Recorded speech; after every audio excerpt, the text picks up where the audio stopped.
बिस्मिल्लाहिर्रहमानिर्रहीम। आज की वीडियो में ना मैं एक छोटा सा कंपैरिजन करता हूँ गवर्नमेंट और प्राइवेट हज में क्या डिफरेंस होता है फैसिलिटी में भी, और क्या चीज़ हमें करनी चाहिए और क्या नहीं, कम पैसों में क्या बेस्ट रहेगा और ज़्यादा पैसों में क्या बेस्ट रहेगा। पहली चीज़ तो ये याद रखें, पहला सवाल है सरकारी और प्राइवेट हज में बुनियादी फ़र्क क्या होता है। बुनियादी फ़र्क ये होता है कि गवर्नमेंट आपको कम पैसों में फैसिलिटेट करने की कोशिश करती है। जो चीज़ें गवर्नमेंट दे देती है, होटल मकतब ये वो सब, वो चेंज नहीं हो सकता, वो अपनी मर्ज़ी का देगा, कहीं भी आ सकता है। और जो प्राइवेट में होता है आप अपनी चीज़ें कस्टमाइज़ करवा सकते हैं, जितने पैसे डालेंगे उस हिसाब से आपको पैकेज मिल जाएगा, इवन के क्लॉक टावर भी मिल जाएगा। और गवर्नमेंट में ऐसा नहीं होता, ये एक बेसिक फ़र्क है। मेन्यू बना बनाया आता है, सबके लिए इक्वल होता है गवर्नमेंट में। प्राइवेट वाले हर टूर ऑपरेटर का अपना अपना पैकेज होता है, अपना अपना सेटअप होता है, अपनी अपनी ट्रांसपोर्ट होती है, अपनी अपनी सारी चीज़ें होती हैं। मतलब किसी का एक एक जोन वन में होते हैं और उनको फैसिलिटेट किया जाता है उनके पैसों के हिसाब से, क्योंकि उनका पैकेज तकरीबन शुरू हो आज शायद शुरू हो जाएगा, मतलब कि 2027 में तकरीबन 15-16 लाख से 14-15 लाख से शुरू हो जाएगा, 13 से भी हो सकता है। और ऊपर जितना मर्जी ले, जो लास्ट टाइम तकरीबन 50+ तक गया था। तो ये बुनियादी फ़र्क है। अगला सवाल है सरकारी और हज स्कीम बेहतर है या प्राइवेट हज स्कीम बेहतर है। इसका मैं सिंपल जवाब हमेशा देता हूँ। अगर 20 लाख से नीचे वाले पैसों का हज करना है, जिसको C+ ये वो कहते हैं, बी तो नहीं वो होता, प्राइवेट की बात कर रहा हूँ, तो फिर गवर्नमेंट ही हज करो, उनको 13 लाख रुपया दो, ऊपर का 6-7-8 लाख रुपया, जितना भी 16-17 लाख सोचा हुआ था, ऊपर का 6-7 लाख रुपये अपने पास रखो, उसको इस्तेमाल करो। मैं खुद ऐसे करता हूँ, मैं गवर्नमेंट को पैसे देता हूँ, वहाँ जाके मैं खाना गवर्नमेंट का अच्छा होता है, इसके बावजूद मुझे होटलिंग पसंद है, मैं करता हूँ। मैं बसें नहीं यूज़ करता, मैं उसकी जगह टैक्सियाँ यूज़ करता हूँ।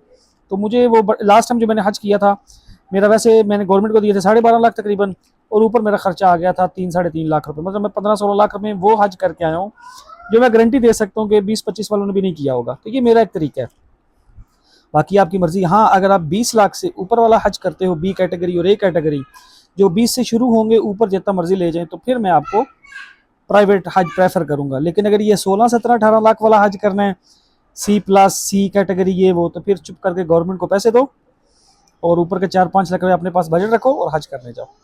ठीक है जी। अभी आगे आगे सरकारी स्कीम में मक्का मुकरमा में रहायश कहाँ होती है? अल नसीम, बत्ता कुरैश और अजीजिया हरम से 8-10 किलोमीटर दूर होते हैं। ये रहायशें जो तीनों हैं, नसीम, बत्ता कुरैश और अजीजिया, ये हरम से 8-10 किलोमीटर दूर होती हैं। हाँ, कुछ होटल हरम के करीब मिलते हैं, लेकिन ये याद रखना वो रैंडम किसी के भी आ सकते हैं, कोई स्पेसिफिक स्पेशल लोग या स्पेशल शहरों के लिए नहीं होते। ठीक है, ये याद रखिएगा। दूसरा, सरकारी स्कीम में हरम आने जाने के लिए ट्रांसपोर्ट दी जाती है, 24/7 चलती है। सिर्फ हज के 7-8 दिन नहीं चलती, और जुम्मे वाले दिन सुबह 8 बजे बंद होती है, जोहर जुम्मे के बाद खुलती है। बाकी हर टाइम 24/7 चल रही होती है, कोई पाबंदी। 2 बसें चेंज करनी पड़ती हैं, हरम जाने के लिए आधा पौना घंटा लग जाता है। ठीक है, ये चीज़ याद रखिएगा। अगला सवाल आ गया कि हरम में वापसी पर बस कहाँ मिलती है। हरम के इर्द गिर्द 3-4 स्टेशन बनते हैं, जिनकी रहायशें जिस साइडों पे होती हैं, जैसे बत्ता कुरैश वाले अलग होते हैं, अल नसीम वाले अलग होते हैं, अजीजिया वाले अलग होते हैं, उस हिसाब से उनके स्टेशन लग जाते हैं, तो वहाँ उनको जाना पड़ता है। सरकारी स्कीम में कमरों की शेयरिंग कैसे होती है? तकरीबन कम से कम 4 लोग, ज़्यादा से ज़्यादा 6 लोग होते हैं, मोस्टली 5 होते हैं। मेल अलग होते हैं, फीमेल अलग होते हैं। अगर आपस में महरम हो तो हलफनामा भरा हो तो मक्का में रहायश मिल जाती है। मदीना में किसी को भी अलग रूम नहीं मिलता, चाहे किसी ने पैसे वाले भी भरे हों।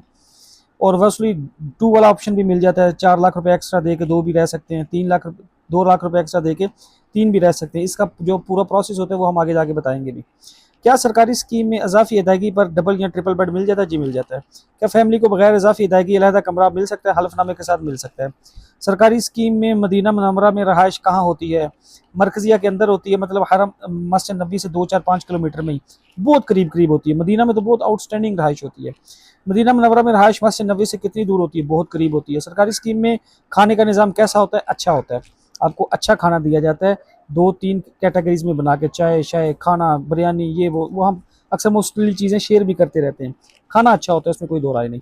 सरकारी स्कीम में मकतब की कौन सी कैटेगरी होती है? सरकारी में डी कैटेगरी होती है। मीनार अरफात मुज़दलिफ़ा में ट्रेन की सहूलत, जी, जिनके खैमे ट्रेन के पास उनको ट्रेन मिलती है, जिनके खैमे दूर उनको बस मिलती है, और ये भी रैंडम बनते हैं। जोन 1 भी होता है, 2 भी होता है, 3 भी होता है, 4 भी होता है, 5 भी होता है। अगर ट्रेन ना मिले तो बस सर्विस कैसी होती है? बहुत अच्छी होती है। मैं बस ट्रेन से ज़्यादा बस पसंद करता हूँ, क्योंकि आपके उसके खैमे के पास आग खड़ी होती है। मक्का और मदीना के दरमियान सफ़र कैसे करवाया जाता है? बसों पे करवाया जाता है। ट्रेन का अभी तक फैसिलिटी उन्होंने नहीं दी, मे भी इस बार ट्राई करें, लेकिन चांस नहीं है। सरकारी स्कीम में 3 वक्त का खाना क्या इंतज़ाम होता है? बेहतरीन होता है। सुबह का फजर के बाद लग जाता है, 4-5 घंटे लोग खाते रहते हैं जब तक जोहर का ना आए। जोहर का शाम तक चलता है, नहीं तो डिस्पोजेबल बना के दे देते हैं। और शाम का भी खाने की तो कोई टेंशन नहीं किसी किस्म की भी। शॉर्ट और लॉन्ग पैकेज में क्या फ़र्क है? शॉर्ट और लॉन्ग पैकेज में जस्ट दिनों का फ़र्क है, बाकी सेम पैकेज होता है। शॉर्ट जो है वो 20 से 25 दिन होता है, लॉन्ग जो है 28 से 42 दिन होता है। शॉर्ट पैकेज में महंगा क्यों होता है? शॉर्ट पैकेज महंगा इसलिए होता है कि वो हज के करीब जाकर उसकी फ्लाइटें होती हैं, वो चार्जेस अलग पड़ते हैं, बाकी ए टू सी चीज़ें सेम होती हैं। क्या कम बजट में भी अच्छा हज किया जा सकता है? बिल्कुल किया जा सकता है, वो सरकारी हज है। प्राइवेट हज स्कीम, बाकी याद रखो छोटी मोटी सब चीज़ों में कमी पेशी आती है। हज आउट ऑफ सिलेबस है। 50 लाख दे के जाने वालों को भी हमने परेशान देखा है, और 12 लाख दे के जाने वालों को भी परेशान नहीं देखा। बाकी परेशान कोई भी हो सकता है, गवर्नमेंट में भी कमी पेशी बहुत सारी आ जाती है। सारी बात है, 1,80,000 बंदा होता है, सबको उस तरह एंटरटेन नहीं किया जा सकता होता, कमी पेशी रह जाती है। प्राइवेट हज स्कीम आगे से, प्राइवेट हज स्कीम में कितने किस्म के पैकेजेस होते हैं? बहुत किस्म के, जितने टूर ऑपरेटर उतनी किस्में। प्राइवेट हज स्कीम की कीमत कितने कहाँ से शुरू होती है? समझ लो कि 13 लाख से शुरू होती है, 50 लाख तक ले जाओ। क्या प्राइवेट हज स्कीम में हरम के करीब होटल मिलते हैं? बिल्कुल मिलते हैं, उनको तो मिलते ही मिलते हैं। वो तो आप अपने हिसाब का पैकेज बनवाएगा ना, जितने पैसे भरोगे।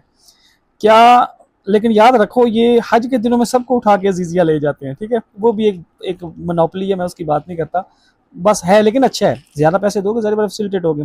प्राइवेट हज स्कीम में कितने किस्म, अच्छा वो भी होगा, प्राइवेट स्कीम कितने शुरू होती है? अच्छा, क्या प्राइवेट हज स्कीम में हरम के करीब, हाँ हो गया। क्या प्राइवेट हज स्कीम में 5 स्टार होटल भी? हाँ बिल्कुल होते हैं, 7, 5 स्टार सब होते हैं।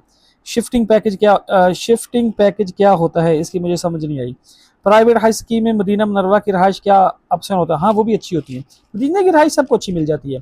प्राइवेट हज स्कीम में खाने का मयार, जैसा आपने पैसे भरे वैसा मयार, बूफे लगते हैं बड़े बड़े आउटस्टैंडिंग, डिपेंड करता है आपने पैकेज कौन सा लिया। ए बी कैटेगरी अच्छा होता है मोस्टली, ए तो बहुत अच्छा होता है ना। क्या प्राइवेट हज स्कीम में सोफे खाना बूफे खाना मिलता है? हाँ मिलता है। क्या प्राइवेट हाई स्कीम में अपनी पसंद की होटल मुंतखब किया जा सकता है? अपने टूर ऑपरेटर से पूछें, ये चीज़ें होती हैं। क्या अपनी ज़रूरत के मुताबिक पैकेज डिज़ाइन करवाया जा सकता है? टूर ऑपरेटर आपको एंटरटेन कर सकते हैं बजट पैसों पे। कुछ लोग ये पूछते हैं कि ये पूछते हैं ना कि हम गवर्नमेंट हज में डायरेक्ट बाहर से सऊदी आ सकते हैं? गवर्नमेंट में ऑप्शन नहीं होता, प्राइवेट में ये ऑप्शन भी होता है कि आप डायरेक्ट बाहर से सीधा सऊदी आए, वहीं से अपने मुल्क वापस चल जाएं, जो ओवरसीज होते हैं।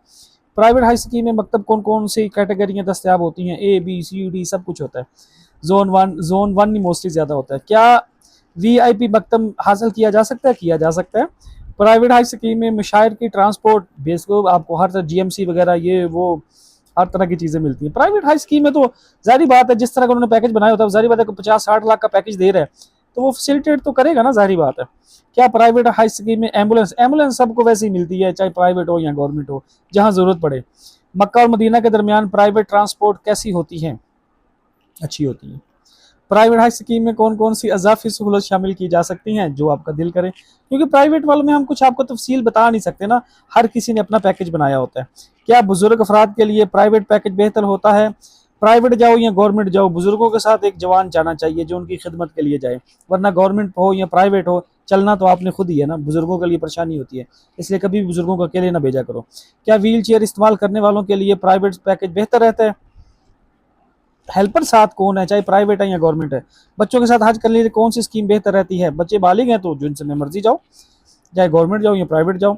फैमिली के साथ हज के, मैं वैसे गवर्नमेंट का कहूँगा, फैमिली के साथ हज के लिए कौन सा पैकेज बेहतर है? अगर फैमिली हो, आपस में कोऑर्डिनेशन अच्छा है, गवर्नमेंट ही पैकेज लो, वीआईपी किस्म का, सेपरेट रूम लो, सस्ता भी पड़ेगा, बाकी खुल के इंजॉय करें। 13 से 15 लाख पैकेज में क्या सहूलत मुयसर होती है? गवर्नमेंट की नॉर्मल बिल्कुल, और प्राइवेट की पूछ रहे हो तो ये गवर्नमेंट से थोड़ा हल्का होता है। 18 से 20 लाख वाले पैकेज में क्या फ़र्क होता है? गवर्नमेंट वाले से थोड़ा सा अच्छा होता है, लेकिन ये अगर 18 से 20 लाख आप गवर्नमेंट वाले में लगा लोगे तो लेवल ही और हो जाएगा। 21 से 23 लाख, ये क्या सवाल आ जाए, 21 से 23 लाख वाला पैकेज में क्या फ़र्क होता है? इसका कोई जवाब नहीं। वीआईपी हज पैकेज में कौन सी खसूसी सहूलियात होती हैं? क्या ओवरसीज़ पाकिस्तानी अपने मौजूदा मुल्क से बराह रास्त, वो मैंने आपको बता दिया। प्राइवेट हाई स्कीम लेते वक्त किन बातों का ख्याल रखें? टूर ऑपरेटर देख लें कि उसका रिव्यू कैसा है, जिन्होंने पहले उनसे हज किया हुआ है उनसे पूछ लें, सबसे बेस्ट यही है। सरकारी और प्राइवेट हाई स्कीम के इंतखाब करते वक्त किन चीज़ों पर ज़रूर गौर करना चाहिए? सब्र पर, तकवे पर, अल्लाह के मेहमान बनने पर। गवर्नमेंट हज पे जाओ या प्राइवेट हज पे जाओ, सबसे पहले तो हज पे लाजिम जाओ। अल्लाह ने आपको नवाजा हुआ है, माल से खूब खर्च करो, और अगर कोई गुजारे लायक पैसे हैं तो फिर भी खर्च करो। मैं अपनी ज़ात से जो करता था वो भी आपको बता दिया है, बाकी ये ऐसे, क्योंकि आज मुझे ना कोई 50 सवाल लिख के दे दिए गए थे, मोटा मोटा जो उनका कुछ बता सकता था बता दिए। इसके रिलेटेड किसी का और भी क्वेश्चन हुआ वो कर लीजिएगा, मैं कोशिश करूँगा उसका आंसर दे दूँ। हज की तैयारी पूरी रखें, कुछ ही दिनों में रजिस्ट्रेशन शुरू हो जाएंगे इंशाल्लाह। तब तक दुआ में याद रखें, कहा सुना माफ़ है। अल्लाह हाफिज़।